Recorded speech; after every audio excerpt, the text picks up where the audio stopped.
Alright, I haven't posted a lightsaber code or Arduino project in a year now, at least, or maybe more. And I've been using my Arduinos to mainly power other props, proton packs, blasters, that type of stuff. Halloween stuff for the kids. So my son, for whatever reason, is now getting back into Star Wars again, and he's seen my bucket of lightsaber parts, and he's like, "Daddy, let's build a lightsaber." And I was, so I obliged. So I put one together for him, and there it is. And this is a blue one. It's a pretty basic saber, and I have to put a speaker guard on the bottom.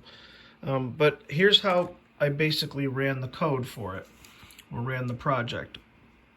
And I built another example here. And this is a small Arduino called an ATTiny85 right here. And it's got a USB-based loader, but when you use it in your prop, you have to power it through the power pins. I learned that if you power it through the USB, which does provide power, it disables 2 of the I/O pins. So, and I believe it disables pin 3 and pin 5, or pin 2 and pin 5. But I found this out because my project was on pin 5, and I was powering it through the USB because I thought it would be cool and convenient inside the hilt, and it ended up disabling the whole Arduino. So this was made with a WT588D 16-pin sound module, and if you get these on the internet, you have to use the uploader and software and drivers that are available on an old Windows 7 machine. So you're going to need a Windows 7 machine. You can't use a Windows 10 using, compatibility mode. You need Windows 7 USB drivers. For whatever reason, the Windows 10 USB 3 drivers don't have any backward compatibility, which with I believe this is USB 1.0. Because I never thought this was a USB 2.0 device. I don't care what they said. And so it's a WT588D sound module. It is a ATTiny85 USB model, and a clash sensor and swing sensor. And I don't remember the product codes on those, but this one starts with an SW, and this one starts with something else. And a single button. And a 5-volt buck boost module is up converting 3.7 volts, and that's going to the sound player in the Arduino. And then the 3.7 volt battery is also going straight to an LED. It's all being controlled by one MOSFET. One MOSFET powers up the module through this, the sound module, and the MOSFET powers up the LED through that battery, and the ground passes through the MOSFET. And I was having some problems with my lightsaber, and I looked up ATTiny lightsabers on Google, and lo and behold, Jakesoft had me beat to the punch by a couple of years. And if no one knows who Jakesoft is, the guy's named Jake.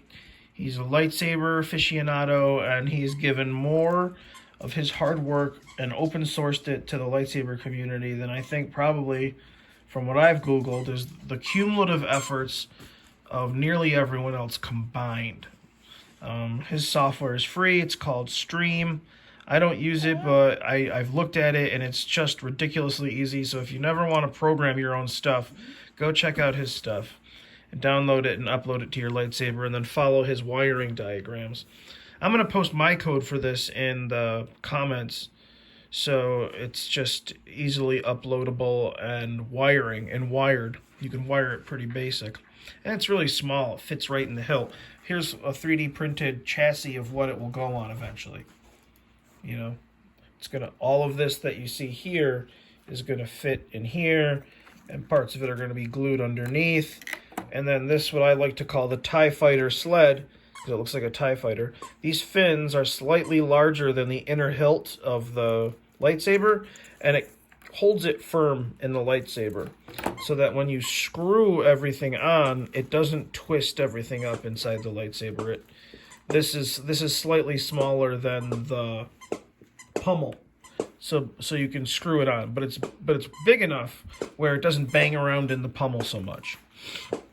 All right, I twisted up my wires in my earlier lightsabers, and it caused problems when I wanted to make changes.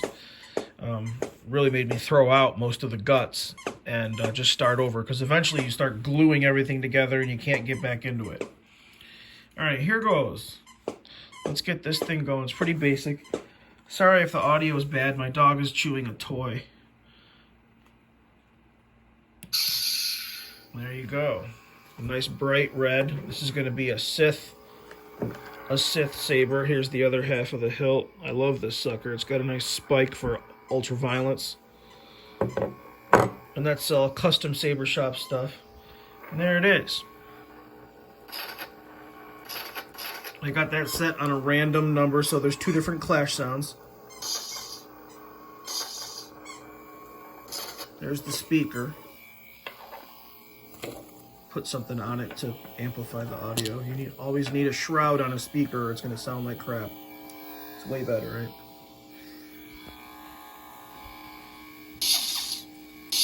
And then the swing sensor, and it does random.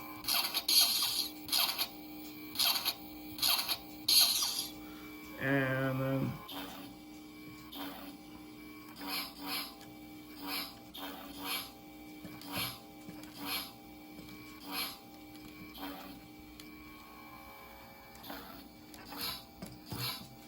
the only problem with this code, and I haven't been able to fix it because I don't know, there it is right there actually, is in the ATTiny85, the millisecond, the millis function disabled, doesn't work. I can't get any millis to read on this thing. So any type of delay that I want to add or debounce that I want to add without milliseconds doesn't work. I usually use millis to debounce. So I have to use a non-self-blocking code on the swing sensor. So if I hold it into the low position, it just cycles through the sound, right? That fell off. Just hold it, right? So I'm gonna have to orient this in the saber in such a way that only when the saber is pointing straight down or mostly down will it ever do that constant looping. Even though I must say I hold my guard high all the time, and that's gonna screw things up. So there it is. 1 battery, very small, powers the whole thing.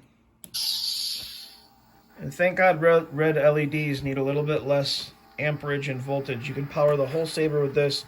And my estimation is that this battery will give you probably an hour on standby, if not more. And if you're turning it on and turning it off, it's going to give you tons of time.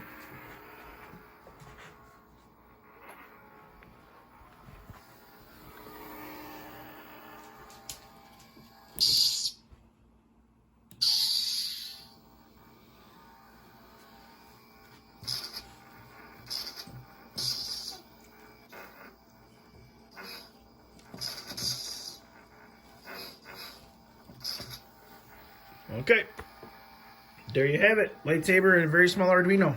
ATTiny.